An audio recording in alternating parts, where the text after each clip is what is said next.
¿Cómo nace un libro? A menudo imaginamos que los libros provienen estrictamente de la academia o de metodologías muy estrictas. Pero en ocasiones, las obras más fascinantes nacen de orígenes inesperados, de las vivencias y de los juegos del destino.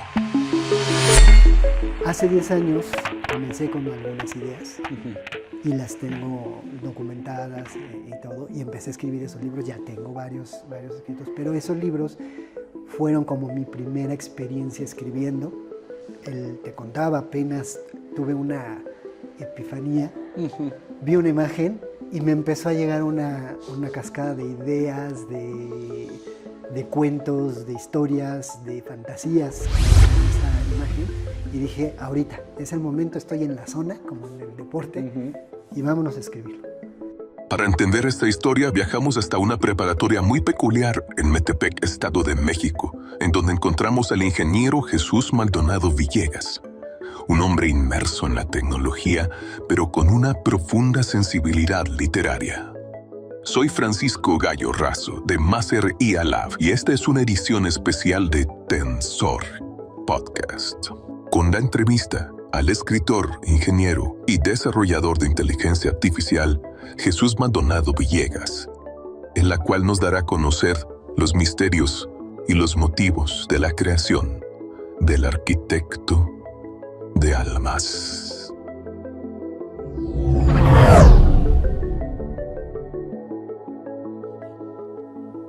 Hoy estamos aquí en esta preparatoria platicando con Jesús. Conozco pilotos escritores, arquitectos escritores, políticos escritores, conozco mucha gente que se ha convertido en escritora, no alguien como tú. ¿Por qué escribes un libro? Tengo una influencia. Mi mamá era escritora de poesía, fue maestra de español, pero escribía poesía, una poesía muy realista. Y yo tomé el gusto. Siempre me ha gustado leer. No leía antes libros completos, leía extractos de los libros. Me encontraba con extractos que me gustaban, lo leía, lo dejaba. Otros me enganchaban y pues te ibas con ellos completamente. Esa fue la primera influencia. Otra, mi papá es un lector asiduo, ha leído libros, cantidad innombrable de libros. Y un día me puse a escribir yo poesía sentimental en mi adolescencia. Un día tu adolescente te preguntaba, ¿a qué edad? A los 18 años, por ahí, 17, 18 años. Y tengo mis escritos guardados, tengo mi librito. O sea, a esa edad ya dialogabas con computadoras. Ya. Yo desde los 5 o 6 años, que le regalaron a mi hermana su primer computadora, fue mi entrada y mi vida. Ahí se desarrolló mi vida en la tecnología. Sí, y ahí el antecedente de los libros eran tus padres, ¿no? Mis padres. O sea, en tu casa había libros. Muchos libros, siempre hubo muchos libros. Y muchos libros y curiosidad. Curiosidad de abrir un libro a ver de qué trata esto, no me gustó. Este sí me gusta. A ver, vamos a seguirle. ¿No? A ver, creo que dice es tomo 1. Entonces hay más. Hay más. Sí, hay más. Y entonces, durante la etapa universitaria, me dediqué más a leer científico. Claro, la técnica te estaba llevando a leer toda la innovación. Además, estás estudiando a finales de los 90. Así es. Con unos abruptos cambios tecnológicos. Sí, ¿no? desde los 80s, todo el cambio social, el cambio tecnológico, los 90s, el auge de las redes sociales, del internet. A mí me toca vivirlo, a mi generación nos toca vivir esa transición completa. Y la espinita de tener ahí el escribir un libro, escribir sobre algo, siempre estuvo, siempre ha estado. La adolescencia a veces te lleva para otros lados, el estudio universitario te lleva por otros lados y nos vamos. Llego a una etapa donde comienzo a dar clases, ¿no? En la universidad digital, en la preparatoria, y surge la posibilidad de escribir algunos elementos científicos sobre tecnología, innovación, inteligencia artificial también. Y entonces escribí tengo ahí dos posts que he hecho en la revista digital de la Universidad Digital del Estado de México. Ahí los pueden encontrar. Y me gustó esa parte, ¿no? Aparte, no me corrigieron casi nada, Claro, salió bien, claro. ¿no? Casi todo salió bien, nada más me dijeron menos enunciativo, más explicativo, ta, ta, ta, ta. Y entonces otra vez viene la espinita de escribir. Hace 10 años comencé con algunas ideas y las tengo documentadas y todo, y empecé a escribir esos libros, ya tengo varios escritos, pero esos libros fueron como mi primera experiencia escribiendo. Y te contaba, apenas tuve una epifanía, vi una imagen y me empezó a llegar una cascada de ideas, de cuentos, de historias, de fantasías con esa imagen. Y dije, ahorita, es el momento, estoy en la zona, como en el deporte, y vámonos a escribir. Las responsabilidades, el día a día, como padre y como profesional, postergaron el sueño de escribir, pero hace unos años una epifanía despertó al escritor latente. Así es. Decidió entonces usar la misma tecnología que dominaba para estructurar las historias que la ciencia ficción le permitía en su mente explorar. Siempre el tiempo es una premura, el tiempo siempre nos limita, siendo papá, siendo esposo, siendo hijo de familia, siendo maestro, siendo desarrollador tecnológico, claro, implementador, todo empieza a juntarse. ¿Dónde metes esos espacios y comienzas a hacer? No le quites tiempo a la familia, no le quites tiempo al trabajo. Y entonces decido apoyarme en tecnologías que me ayuden a desarrollar la parte estructural de una idea. Hoy la inteligencia artificial no es una amenaza para su proceso creativo, es un amplificador. Es la fusión de la ingeniería de sistemas y el diseño narrativo, donde la máquina asiste pero el ser humano dirige y finalmente conecta con la historia del mundo. ¿Qué leíste en aquella época? Clásico, ciencia ficción, todos leímos a Ray Bradbury, seguramente, ¿no? Todos leímos, no sé, ¿tú qué leíste? Star Wars, la Guerra de las Galaxias.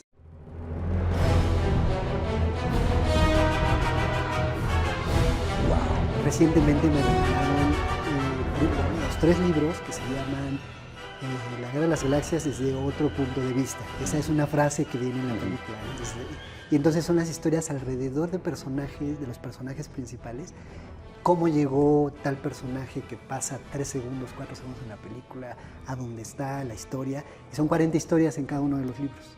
Eso también, que es más reciente, también explota, ¿no? Empieza, oye, se puede escribir sobre esto, ¿no? Sobre algo que te encanta. Ciencia ficción, fantasía, ¿no? Que me gusta. Señor de los Anillos, me leí los 3 libros y me falta... El Hobbit lo estoy leyendo, me falta el Silmarillion, pero eso es más pesado, pero es sobre ese lado. De literatura antigua leí Alan Poe, Lovecraft, también Adam Brown, me gusta mucho la forma en que escribe, tan sencilla y simple, y te cuenta y te lleva a imaginarte dónde están los personajes, qué está pasando. Esa es una influencia importante porque en lo que he escrito siempre meto cultura, meto mitología, meto filosofía, porque me gustan esas ramas, ¿no? De todo lo que he vivido y de todo lo que he leído, de todo lo que he visto en televisión.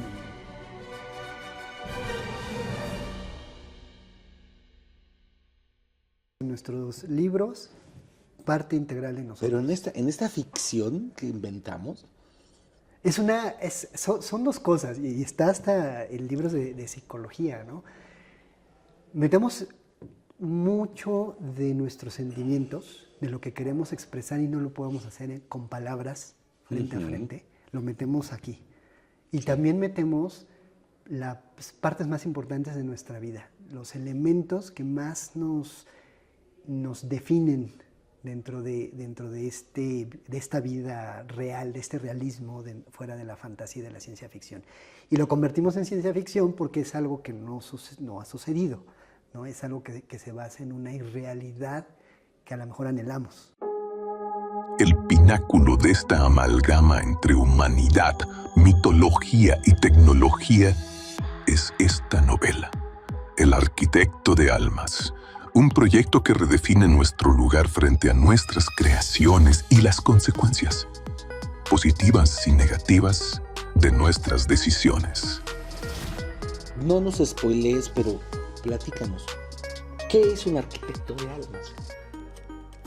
El arquitecto de almas ¿O es quién es? cualquier ser, la concepción del ser que tú quieras, no divino. Un ser humano, No divino, ok. no divino. Va para allá, pero no Es mitológico. divino, es mitológico. Que tiene la capacidad de crear y la responsabilidad de hacer creaciones que tengan una trascendencia, tanto en otro ser humano como en una galaxia entera. ¿No? El libro tiene todo ese camino, desde un ser humano que cumple con sus funciones en la vida, pero la vida misma lo lleva a una trascendencia más elevada y a tomar responsabilidades de un creador de vidas, de un creador de filosofías, de un creador de ética, de un creador de lo que tú quieras. Pero que no es solo el acto de crear, sino es el acto de crear con un propósito y con un propósito positivo. Todo, yo siempre tengo esa filosofía, todo ser, toda situación tiene un equilibrio positivo y negativo. Algo que, una decisión que tomas fuerzas. tiene un efecto positivo y tiene un efecto negativo, ¿no? Y es como una gota de agua, pega y se expande hasta llegar a los límites y luego rebota con las consecuencias, ¿no? Con las consecuencias. Entonces uno debe tener esa conciencia. Y el libro habla mucho de esa conciencia. ¿Qué vamos a hacer si algo sale mal? ¿Vamos a intervenir o no vamos a intervenir?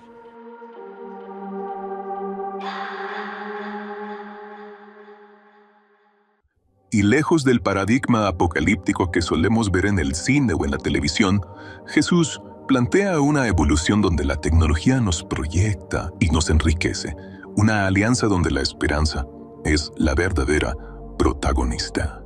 No, al contrario, es la naturaleza la que nos lleva a esa distopía, a esa destrucción, a esa que nos obliga, porque así es el ser humano. El ser humano está en zona de confort y hasta que no le pasa algo malo, empieza a cambiar, ¿no? Y desafortunadamente es parte de la psicología humana, es parte de lo que somos, pero si lo abrazamos, entonces sabemos adaptarnos, porque también somos adaptativos. Acá es al revés.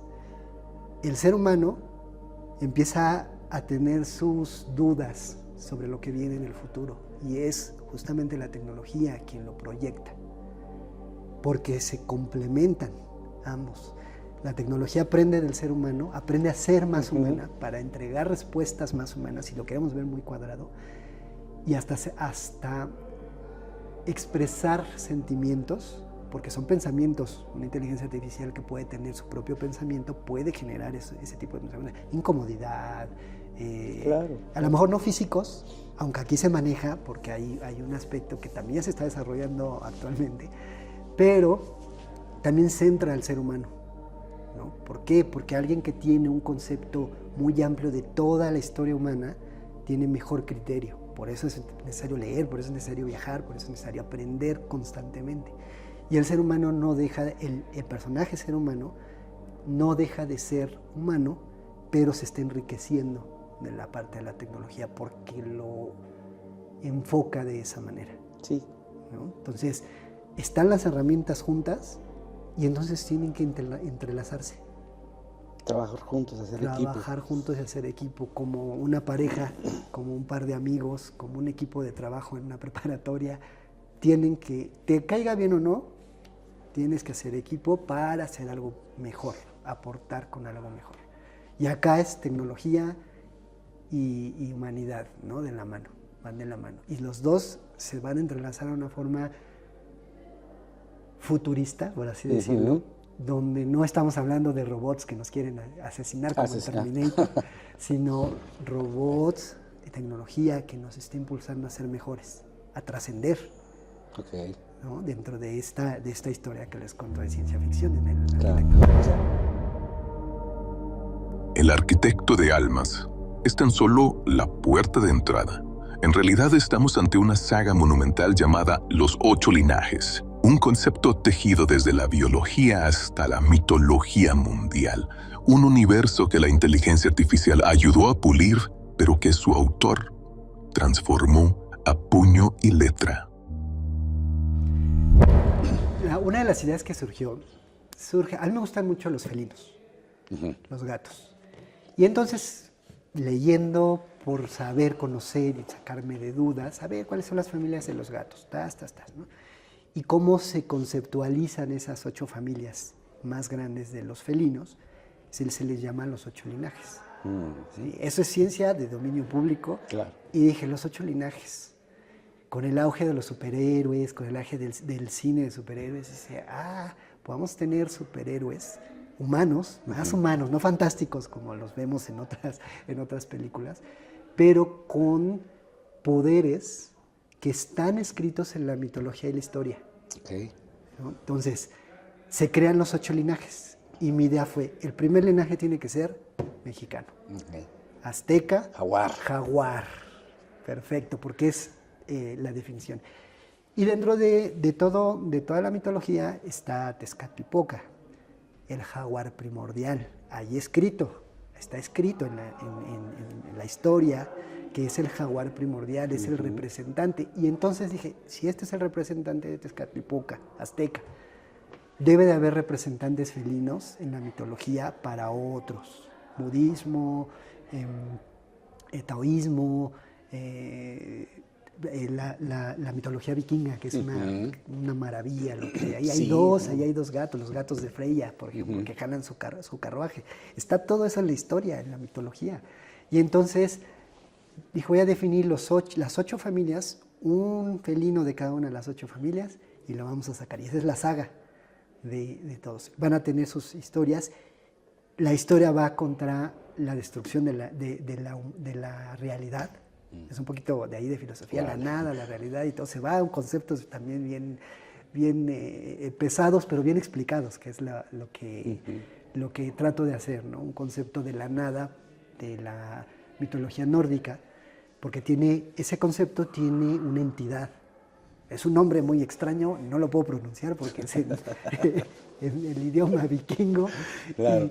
y todo, pero está el concepto humanizado, como lo ve el ser humano. Eso es la mitología, como lo que no entiendes lo haces mitológico y lo explicas de acuerdo a tu concepto, a tu entorno, a tu tiempo en la historia de vida.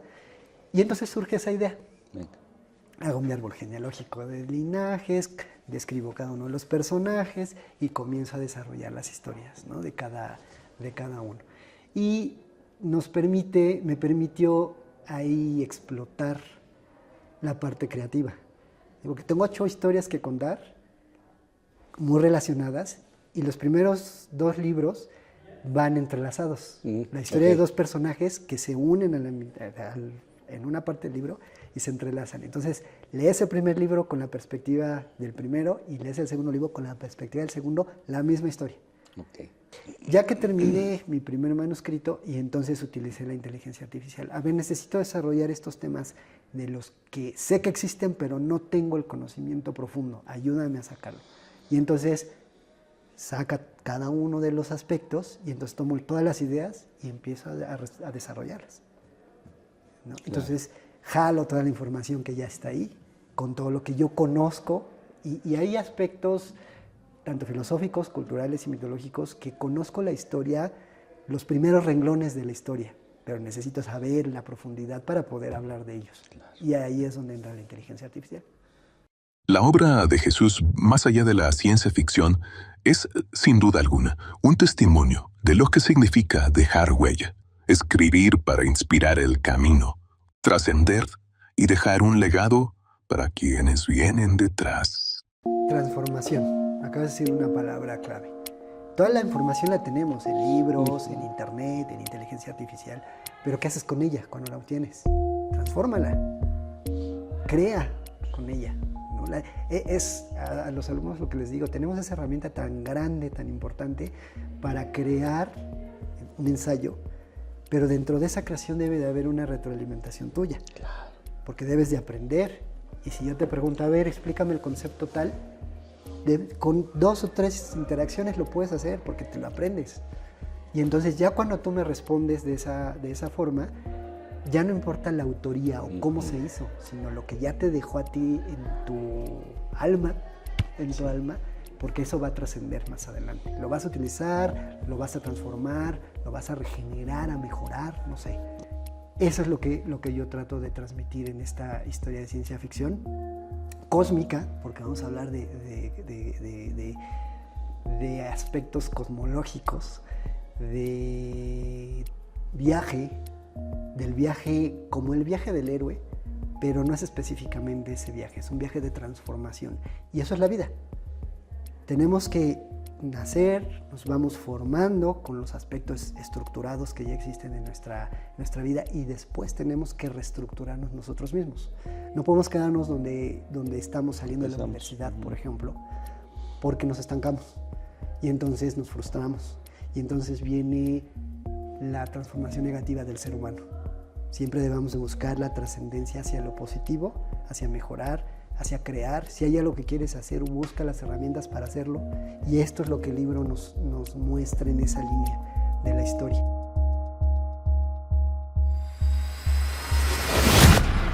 Un ingeniero de sistemas que esculpe universos. Un arquitecto que potencia las almas. Esta fue la historia de un escritor de ciencia ficción en la casa. Jesús Maldonado, autor de El arquitecto de almas. Gracias Jesús, por la muchas entrevista, gracias. por la difusión, eso es lo más importante del libro. Vamos a mostrarlo aquí en la pantalla. El arquitecto de almas. Aquí está. Lo vamos a ver. Pronto lo tendremos aquí. Entonces, Cualquier parecido con la realidad ya no es mera coincidencia. Una producción de Maser Media.